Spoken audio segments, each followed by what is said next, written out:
Hey there, sinner. I broke the bad news to the widow of that scavenger while you were away. She took it about as well as you'd expect. After she'd cried herself hoarse, I started asking her about the choker, and where her husband had got it.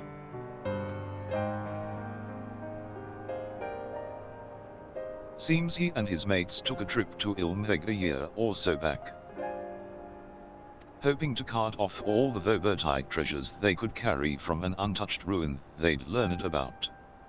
Of course, in their greed they neglected to account for the Fey folk, who killed or drove mad most of them. Those who survived didn't come away empty-handed, though. In fact, they'd stumbled upon a remarkable find, 3 sacred treasures of the royal family. They escaped with 2, the Fangs of Orthus being one of them, which was sold by another scavenger to a human. Either that merchant you met at the beehive or an agent of his, I'd wager. So the merchant gives it over to Milindo for restoration, after which Dikaiosyne attacks right, presumably cause his after it as well.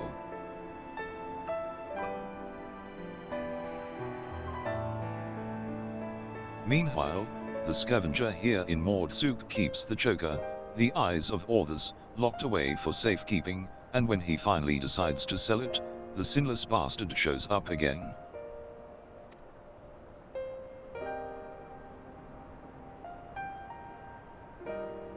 Which brings us to the here and now. Damned if I know why, but at this point there's no denying that Dikaiosyne's been hunting the royal relics. And so, assuming he hasn't already claimed the third one, the Claws of Orthus, then I say we should get our hands on it first, and then use it to lure him out of hiding. But to that end, we'll have to venture into the fairy kingdom ourselves. Those scavengers didn't receive the warmest welcome, and we're not like to be treated any better.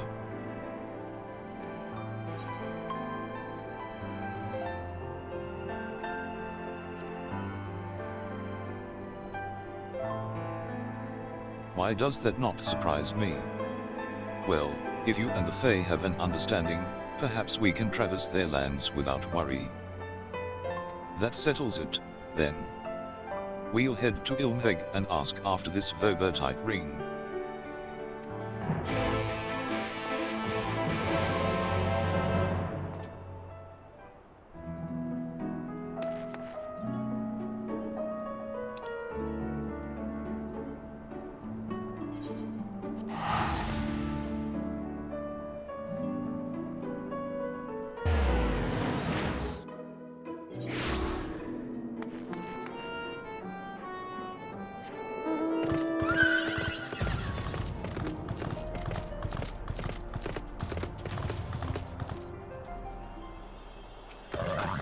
What a remarkably uneventful trip.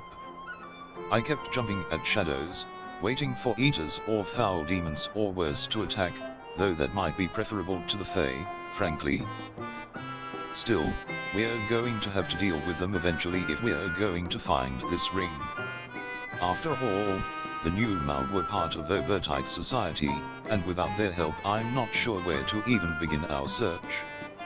Perhaps there's a village of some sort you can guide us to?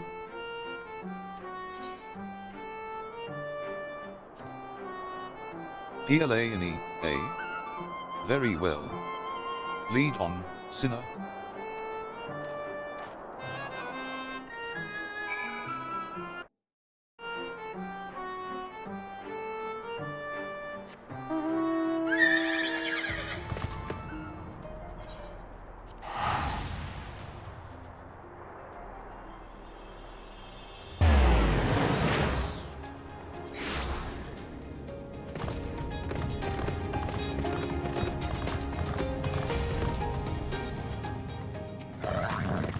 Something about your demeanor bespeaks a question unasked. Have I the right of it? A ring that belonged to the royal family of Voeburtite, and it was called the Claws of Orthus. But Voeburtite is long gone, as are the caretakers of the ring you seek. Who can say where it might have got to? Weep not for Voeburtite, for they had their time in the shade. All fades to white in the end, and we are no exception.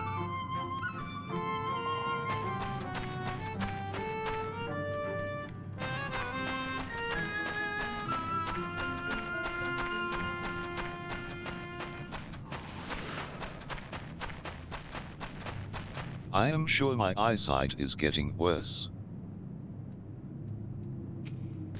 Oh, hello there. You have questions for me? The Claws of Orthus. It is a ring, you say? The name I have heard before, but I know nothing save that. Oh. Solul served the royal family before the flood. Somewhat temperamental they are, but surely they will have knowledge of this treasure you seek.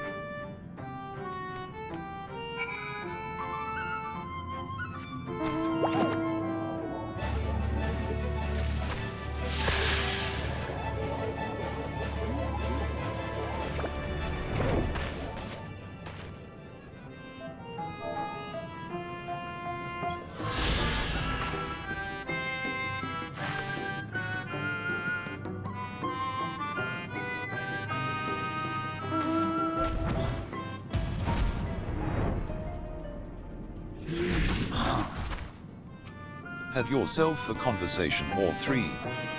Learn anything interesting.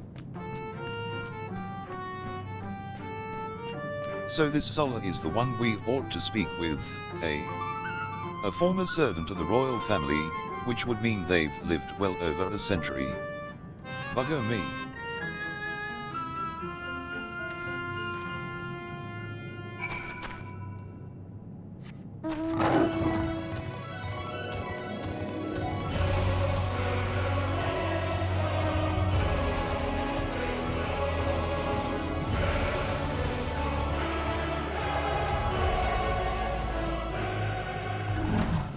We've found our new Mao. Of late you've proven yourself to be a skilled conversationalist, so why don't you explain the situation?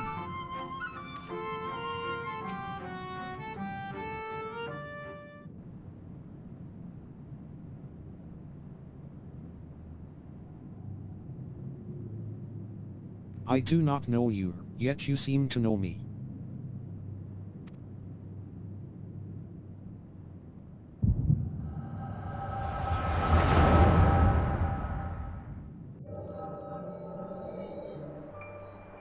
The fifth was discovered yesterday.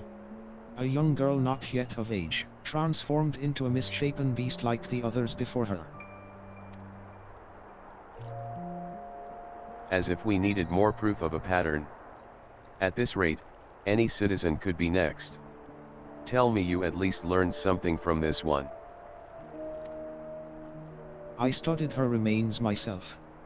'Twas plain a powerful magic had been employed, vestiges of the enchantment lingered long after. The culprit I think is not a man to be trifled with. That is all I can say for now, but you may rest assured that I will ascertain their identity ere long.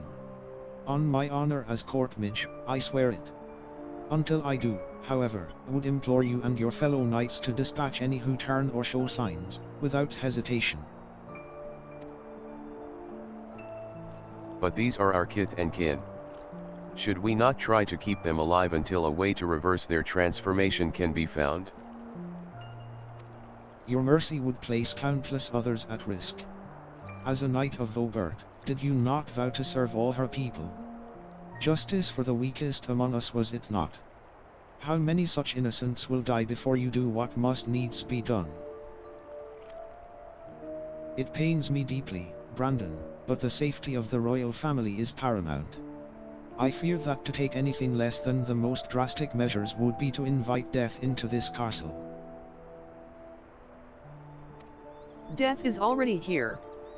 Surely you must see that. I will not let it be whispered that Princess Saldia turned a blind eye to her people's suffering. These crimes are a tragedy that weighs upon every Voeburtite's soul, mine most of all. And that is why I will take charge of the investigation myself. My lady, be reasonable. You cannot put yourself in harm's way. You have a responsibility to your subjects. So I am to gamble with their lives instead. Let them shield me while I alone take shelter and look down on them from on high. Yes, exactly. You are their princess. You are Brandon, yes. The new recruit. A rather promising one, from what the captain has told me. You will attend me personally. My lady. You heard me. I will not stand idly by when I have the power to make a difference. Together we will see justice done for all, as your vow and your princess demand.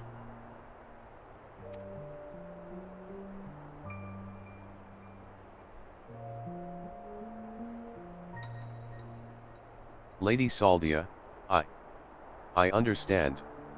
Forgive me my hesitation. My life and my sword are yours to command. I have great expectations for you. I trust you will not disappoint me. Right. There is no telling when our culprit will strike again, so we must begin our investigation at once. There are witnesses to be questioned, clues to be gathered. Come, come. Now. Lady Saldia. Lady Saldia. Ever the stubborn child. I wish you the best of luck, Brandon. You will need it and more.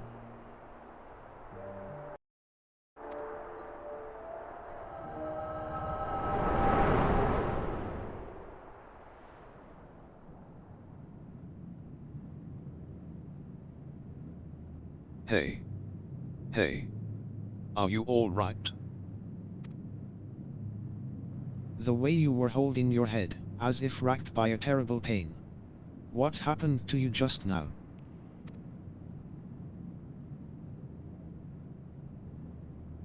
Lady Saldia. You saw her with your mind's eye. Then it is as I suspected. You have the gift too. You are like Brandon. What do you mean she's like Brandon? Why have you come to me? What is it that you seek?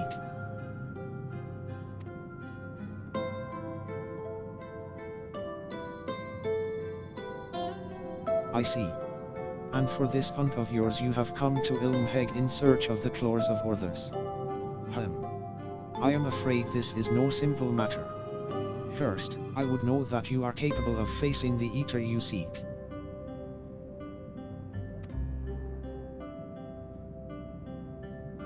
There is a spot in a river not far from here in which I used to bathe, until a number of beasts grew equally fond of it. If you are the warrior you claim to be, they should pose no challenge whatsoever.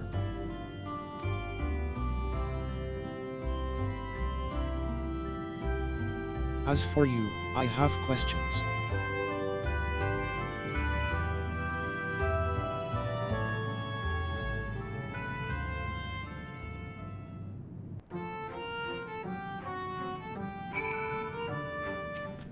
You will have no difficulty finding my favorite bathing spot. Why, once you lay eyes upon it, I should be surprised if you two were not tempted to take a dip. See to the beasts, K'nekotein. Sola and I have a few things to discuss.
See to the beasts, K'nekotein. Sulla and I have a few things to discuss. The beasts are no more, then. Good, good. I hadn't the heart to do it myself, for they were no ordinary beasts, but old friends who had survived the flood. Victims of the curse you heard us speak of in your vision. So this curse transforms people into monsters. Like how sin eaters can spawn more of their own kind. I will speak no more of this or other matters until after you have completed the task I set before you. This is not negotiable, Granson. K'nekotein accepted my terms, and so must you. HMPH. So secretive, the both of you. Can't we all just speak plain? Your comrade refuses to acknowledge his situation. This may take time, but I am patient. Indeed, I have dealt with many a stubborn child in my life.